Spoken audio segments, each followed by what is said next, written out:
মোহাম্মদ হাসিবুর রহমান বলছি। পিতার নাম ইয়াকুব আলী, শাসা থানা মাটিপুর গ্রাম।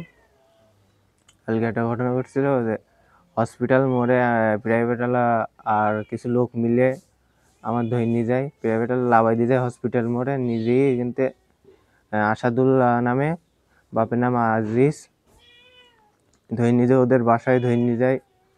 নিজে দৌড়াটকে আমার একটা দোষ চাপাই যে আমি ওর দৌড়ার থেকে 4.5 লাখ টাকা নিয়ে গেছি। এবার যখন এটা আমি স্বীকার করছি না, আমার প্রচুর মারধর করে। মারধরের কারণে পুলিশ কেসে বহুত কিছু একটা ভয় টয় দেখানোর পরে একটা স্বীকারোক্তি নেয়। মারধরের কারণে মানে নিশা জাতীয় এসব কিছু দেখায়, একটা ভয়ভীতি দেখায়। আমার কাছ থেকে একটা ভিডিও নেয় যে আমি এই টাকাটা নিছি, স্বীকার করতে বাধ্য করেছে মারধরের কারণে। আর আমার কাছে একটা বিকাশ অ্যাকাউন্ট ছিল, সেই অ্যাকাউন্টে আমার ভাই টাকা পাঠাইলো। 1,36,000 টাকা আমার বিকাশ অ্যাকাউন্টে ছিল, ওইটা ওই সিম সহ ওরা নিয়ে নিয়েছে। আর এই দোষ চাপানির কারণে আমার খালা আর মামাজি ছাড়াই আনতে হয়েছে। ছাড়াই আনতে যেয়ে ওরা স্ট্যাম্প বাদে বা টাকা বাদে ছাড়বে না, তখন সুমন মামা আর আমার খালা ঝর্ণা খাতুন এরা যে একটা স্ট্যাম্প করে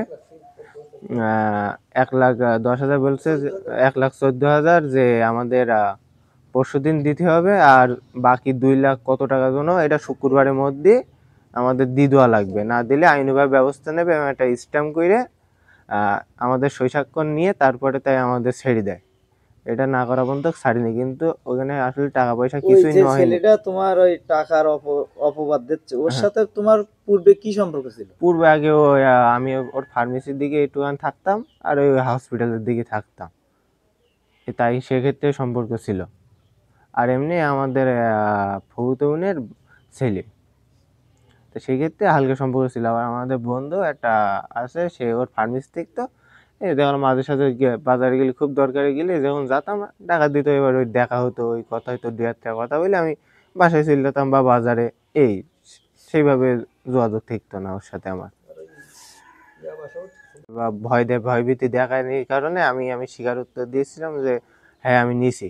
মানে মায়ের আর মানে বড়ি টড়ি এইসব দেখানোর কারণে আমি স্বীকারোক্তি দিয়েছি, হ্যাঁ আমি টাকা নিয়েছি। আগে এইদিকে বলছে, কিছু লোকের সাথে বলছে 15 দিন আগে নিয়েছে টাকা 4.5 লাখ টাকা। আবার আমার আম্মু আব্বুর সাথে বলিছে আর ওদের সাথে বলিছে যে 20 তারিখে টাকাটা নিয়েছে 4.5 লাখ টাকা, ও নিয়ে ওর বোনের বাসায় চলে গেছে। এরকম একটা দোষ চাপাই দিয়েছে আমার ঘরে।